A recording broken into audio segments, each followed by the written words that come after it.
Hi everyone, welcome to my YouTube channel.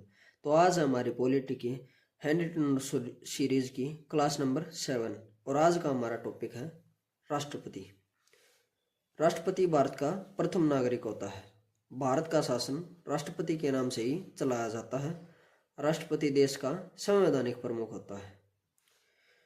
अनुच्छेद 52 भारत का एक राष्ट्रपति होगा, यानी कि राष्ट्रपति के बारे में प्रावधान संविधान के अनुच्छेद 52 में है। अनुच्छेद 53 भारतीय संघ की कार्यपालिका शक्ति राष्ट्रपति में निहित होती है। अनुच्छेद 54 राष्ट्रपति के निर्वाचन के लिए निर्वाचक मंडल, इसमें राज्यसभा, लोकसभा और राज्यों की विधानसभाओं के निर्वाचित सदस्य होते हैं। नवीनतम व्यवस्था के अनुसार पुदुचेरी विधानसभा तथा दिल्ली विधानसभा के निर्वाचित सदस्यों को भी इसमें सम्मिलित किया गया है। राष्ट्रपति पद के उम्मीदवार के लिए निर्वाचक मंडल के 50 सदस्य प्रस्तावक तथा 50 सदस्य अनुमोदक होते हैं। राष्ट्रपति के चुनाव में मनोनीत तथा विधान परिषदों के सदस्य भाग नहीं लेते हैं। नेक्स्ट है अनुच्छेद नंबर 55 राष्ट्रपति का चुनाव समानुपातिक प्रतिनिधित्व प्रणाली और एकल संक्रमणीय मत पद्धति के द्वारा होता है। नेक्स्ट है अनुच्छेद नंबर 56 राष्ट्रपति अपने पद ग्रहण की तिथि से 5 वर्ष की अवधि तक अपना पद ग्रहण करेगा। अपने पद की समाप्ति के बाद वह तब तक अपने पद पर रहेगा जब तक उसका उत्तराधिकारी पद ग्रहण नहीं कर लेता है। नेक्स्ट है अनुच्छेद नंबर 57 राष्ट्रपति के पुनर्निर्वाचित होने की योग्यता, यानी कि एक व्यक्ति चाहे कितनी बार राष्ट्रपति पद के लिए पुनर्निर्वाचित किया जा सकता है। जैसे यूएसए में प्रावधान है कि एक व्यक्ति सिर्फ 2 बार ही राष्ट्रपति बन सकता है, लेकिन हमारे यहाँ ऐसा नहीं है। नेक्स्ट है अनुच्छेद 58 राष्ट्रपति बनने की योग्यताएं। वह भारत का नागरिक हो, 35 वर्ष की आयु पार कर चुका हो, लोकसभा का सदस्य निर्वाचित किए जाने योग्य हो, चुनाव के समय लाभ का पद न धारण करता हो। अगला है अनुच्छेद 59 राष्ट्रपति पद के लिए शर्त। वह शासकीय आवास का प्रयोग करेगा। जमानत राशि 15,000 रुपये। कुल वैध मतों का 6वां हिस्सा प्राप्त करना आवश्यक है। नेक्स्ट है अनुच्छेद 60 राष्ट्रपति की शपथ। राष्ट्रपति को पद धारण करने से पूर्व भारत के मुख्य न्यायाधीश के समक्ष शपथ लेनी पड़ती है। उनकी अनुपस्थिति में उच्चतम न्यायालय के वरिष्ठतम न्यायाधीश के सम्मुख शपथ लेनी पड़ती है। नेक्स्ट है अनुच्छेद 61 राष्ट्रपति पर महाभियोग। राष्ट्रपति पर संसद के किसी भी सदन द्वारा महाभियोग लगाया जा सकता है, परंतु इसके लिए आवश्यक है कि राष्ट्रपति को 14 दिन पहले लिखित सूचना दी जाए, जिस पर उस सदन के 1/4 सदस्यों के हस्ताक्षर हों। संसद के जिस सदन में महाभियोग प्रस्ताव पेश किया गया है, उसके 2/3 सदस्यों द्वारा पारित कर देने पर प्रस्ताव दूसरे सदन में जाएगा। यदि दूसरे सदन राष्ट्रपति पर लगाए गए आरोपों की जांच करेगा और यदि यहां से भी प्रस्ताव 2/3 बहुमत से पास हो जाता है, तो राष्ट्रपति पर महाभियोग की प्रक्रिया पूरी हो जाएगी और उसी तिथि को राष्ट्रपति को अपना पद त्यागना होगा। नेक्स्ट अनुच्छेद 62 जब राष्ट्रपति पद की रिक्ति पदावधि यानी कि 5 वर्ष की समाप्ति से हुई है, तो निर्वाचन पदावधि की समाप्ति से पहले ही कर लिया जाएगा। राष्ट्रपति पद की रिक्ति को 6 महीने के अंदर भरना होता है। नेक्स्ट है अनुच्छेद नंबर 70 अन्य आकस्मिकताओं में राष्ट्रपति के कर्तव्यों का निर्वहन। जब राष्ट्रपति एवं उपराष्ट्रपति दोनों का पद रिक्त हो, तो ऐसी आकस्मिकताओं में अनुच्छेद 70 राष्ट्रपति के कर्तव्यों का निर्वहन का उपबंध करता है। इसके अनुसार संसद जैसा उचित समझे वैसा उपबंध कर सकती है।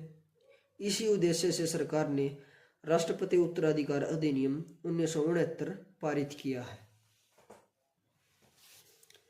अनुच्छेद 77 सब क्लोज 1 के अनुसार भारत सरकार की समस्त कार्यपालिका कार्रवाई राष्ट्रपति के नाम से ही की हुई कही जाएगी। नेक्स्ट है अनुच्छेद 77 सब क्लोज 3 इसके अनुसार राष्ट्रपति भारत सरकार का कार्य अधिक सुविधापूर्ण किए जाने के लिए और मंत्रियों में उक्त कार्य के आवंटन के लिए नियम बनाएगा। उसके बाद है राष्ट्रपति के वेतन एवं भत्ते। राष्ट्रपति का मासिक वेतन 5 लाख रुपए होता है। राष्ट्रपति का वेतन आयकर से मुक्त होता है। राष्ट्रपति के लिए 9 लाख रुपए वार्षिक पेंशन निर्धारित किया गया है। नेक्स्ट है राष्ट्रपति की शक्तियां। अनुच्छेद 79, इसके अंतर्गत राष्ट्रपति संसद का अभिन्न अंग है। अनुच्छेद 80 सब क्लोज 3 के अंतर्गत राष्ट्रपति राज्यसभा में 12 सदस्यों को मनोनीत करता है। अनुच्छेद 85 के अंतर्गत राष्ट्रपति संसद का सत्र आहूत, सत्र अवसान और भंग करने का अधिकार है। अनुच्छेद 86 के अंतर्गत प्रत्येक सत्र के प्रारंभ में तथा नवगठित लोकसभा का पहला सत्र तथा संयुक्त अधिवेशन को राष्ट्रपति अभिभाषित करता है। अनुच्छेद 87 के अनुसार संसद का प्रत्येक वर्ष का प्रथम सत्र राष्ट्रपति द्वारा अभिभाषित किया जाता है। अनुच्छेद 99, इसके अंतर्गत राष्ट्रपति प्रोटेम स्पीकर यानी कि अस्थायी अध्यक्ष की नियुक्ति करता है। अनुच्छेद 108, यदि किसी साधारण विधेयक पर दोनों सदनों में कोई असहमति हो जाए तो उसे सुलझाने के लिए राष्ट्रपति दोनों सदनों की संयुक्त बैठक बुला सकता है। नेक्स्ट है अनुच्छेद नंबर 110, धन विधेयक राष्ट्रपति की पूर्व से अनुमति से लोकसभा में रखा जाता है। इसे लोकसभा अध्यक्ष प्रमाणित करता है। अनुच्छेद नंबर 117 सब क्लोज 3, संचित निधि में व्यय करने का विधेयक। अनुच्छेद 113 सब क्लोज 3, किसी अनुदान की मांग राष्ट्रपति की सिफारिश पर की जाएगी, अन्यथा नहीं। नेक्स्ट है अनुच्छेद नंबर 304, राज्यों के बीच व्यापार, वाणिज्य और समागम पर निर्बंध लगाने वाला विधेयक। नेक्स्ट है अनुच्छेद नंबर 331, इसके अनुसार राष्ट्रपति 2 एंग्लो इंडियन को लोकसभा में मनोनीत कर सकता है। आगे हैं राष्ट्रपति की अध्यादेश जारी करने की शक्ति। अनुच्छेद 123, इसके तहत संसद के शतघन के समय अनुच्छेद 123 के तहत अध्यादेश जारी कर सकता है, जिसका प्रभाव संसद के अधिनियम के समान होता है, परंतु राष्ट्रपति राज्य सूची के विषयों पर अध्यादेश नहीं जारी कर सकता जब दोनों सदन सत्र में हो। नेक्स्ट है राष्ट्रपति की कार्यपालिका संबंधी शक्तियां। अनुच्छेद 74, इसमें मंत्रिपरिषद का वर्णन किया गया है। अनुच्छेद 75, प्रधानमंत्री की नियुक्ति राष्ट्रपति द्वारा की जाएगी। अनुच्छेद 76, महान्यायवादी की नियुक्ति राष्ट्रपति द्वारा की जाएगी। अनुच्छेद 148 के अनुसार नियंत्रक एवं महालेखा की नियुक्ति राष्ट्रपति के द्वारा की जाएगी, यानी कि CAG, control and auditor general of India. उसके बाद अनुच्छेद 155, राज्यपाल की नियुक्ति राष्ट्रपति द्वारा की जाएगी। नेक्स्ट है अनुच्छेद 280, राष्ट्रीय वित्त आयोग की नियुक्ति का अधिकार, जिसमें 1 अध्यक्ष और 4 सदस्य होते हैं। नेक्स्ट है अनुच्छेद 338, अनुसूचित जाति जनजाति आयोग की नियुक्ति करने का अधिकार। नेक्स्ट है अनुच्छेद 340, ओबीसी आयोग की नियुक्ति का अधिकार। उसके बाद है राष्ट्रपति की समाधान संबंधी शक्तियां। संविधान के अनुच्छेद 72 के अंतर्गत राष्ट्रपति को किसी अपराध के लिए दोषी ठहराए गए व्यक्ति को दंड को क्षमा करने, उसका प्रविलंबन, परिहार, विराम और लघुकरण करने की शक्ति प्राप्त है। क्षमा में दंड व बंदीकरण दोनों को हटा दिया जाता है। प्रविलंबन में किसी दंड पर, विशेषकर मृत्यु दंड पर रोक लगाना है ताकि दोषी व्यक्ति क्षमा याचना कर सके।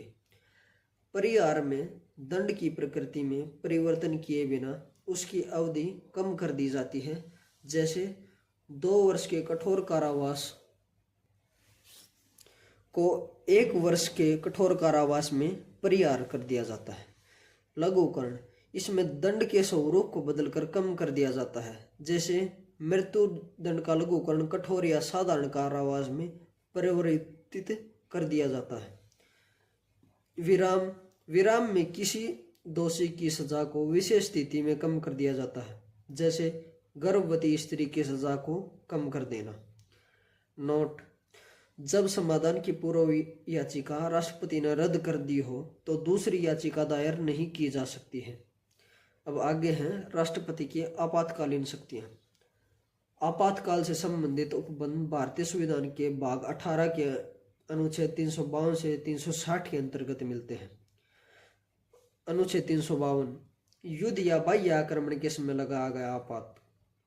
अनुच्छेद 356 जिसे राष्ट्रपति शासन भी कहा जाता है, राज्यों में संवैधानिक तंत्र के विफल होने से उत्पन्न आपातकाल। नेक्स्ट है 360 वित्तीय आपात, जिसकी न्यूनतम अवधि 2 महीने की होती है। उसके बाद अगला आर्टिकल है अनुच्छेद 143 राष्ट्रपति किसी सार्वजनिक महत्व के प्रश्न पर उच्चतम न्यायालय से अनुच्छेद 143 के अधीन परामर्श ले सकता है, लेकिन वह यह परामर्श मानने के लिए बाध्य नहीं है। नेक्स्ट है अनुच्छेद नंबर 111 राष्ट्रपति की किसी विधेयक पर अनुमति देने या न देने के निर्णय के लिए सीमा का अभाव होने के कारण राष्ट्रपति वीटो का प्रयोग कर सकता है। अनुच्छेद 111 के तहत राष्ट्रपति को 3 प्रकार की वीटो शक्ति प्राप्त है। नंबर 1 पूर्ण वीटो यानी कि एब्सोल्यूट वीटो। इस वीटो का इस्तेमाल करके राष्ट्रपति विधेयक की स्वीकृति को रोक सकता है। इस तरह के मामलों में बिल खारिज हो जाता है और न ही कानून बन पाता है। दूसरी है निलंबन वीटो यानी कि सस्पेंसिव वीटो। इसमें राष्ट्रपति बिल को खारिज नहीं करता बल्कि पुनर्विचार के लिए संसद को वापस भेज देता है। हालांकि अगर संसद दोबारा इस बिल को पास कर दे तो राष्ट्रपति को उसे अनुमति देनी पड़ेगी। नेक्स्ट है पॉकेट वीटो यानी कि जिसे इंग्लिश में भी पॉकेट वीटो ही कहते हैं। इस वीटो पावर के तहत राष्ट्रपति विधेयक को न तो स्वीकार करता है और न ही उसे संसद को लौटाता है, बल्कि बिल को अनिश्चित काल के लिए लंबित कर देता है। परिणाम स्वरूप उस बिल पर कानून ही नहीं बन पाता है। नेक्स्ट है राष्ट्रपति की न्यायिक शक्तियां। अनुच्छेद 124 इसके अंतर्गत सर्वोच्च न्यायालय के मुख्य न्यायाधीश व अन्य न्यायाधीशों की नियुक्ति राष्ट्रपति करता है। अनुच्छेद 216 इसके अंतर्गत उच्च न्यायालय के मुख्य न्यायाधीश व अन्य न्यायाधीशों की नियुक्ति का अधिकार है राष्ट्रपति को। अब तक के राष्ट्रपति पहले डॉक्टर राजेंद्र प्रसाद, कार्यकाल 1950 से 1962 तक, सर्वाधिक अवधि तक। दूसरे सर्वपल्ली राधाकृष्णन 1962 से 1967 तक, प्रथम शिक्षक राष्ट्रपति। 5 सितंबर को इनकी याद में शिक्षक दिवस मनाया जाता है। 11 नवंबर शिक्षा दिवस, जिसे प्रथम शिक्षा मंत्री मौलाना अबुल कलाम की याद में मनाया जाता है। तीसरे राष्ट्रपति थे जाकिर हुसैन, जिनका कार्यकाल था 1967 से 1969 तक। प्रथम मुस्लिम राष्ट्रपति, सबसे कम कार्यकाल। प्रथम अल्पसंख्यक, जिनके पद पर रहते हुए मृत्यु हो गई। अब इसके बाद कार्यवाहक राष्ट्रपति कौन बने? वी गिरी। और पुनः कार्यवाहक राष्ट्रपति कौन बने? एम हिदायतुल्लाह। चौथे राष्ट्रपति थे वी गिरी, जिनका कार्यकाल था 1969 से लेकर 1974 तक। पांचवें फखरुद्दीन अली अहमद, कार्यकाल 1974 से 1977 तक। दूसरे अल्पसंख्यक, जिनके पद पर रहते हुए मृत्यु हुई। इनके टाइम पर आंतरिक आपातकाल लगाया गया। सबसे ज्यादा अध्यादेश जारी करने वाले राष्ट्रपति। छठे राष्ट्रपति नीलम संजीव रेड्डी, कार्यकाल 1977 से 1982 तक। प्रथम निर्विरोध राष्ट्रपति बने। सबसे कम उम्र में राष्ट्रपति बने। लोकसभा अध्यक्ष भी रहे हैं। नेक्स्ट सातवें राष्ट्रपति थे ज्ञानी जैल सिंह, जिनका कार्यकाल 1982 से 1987 तक था।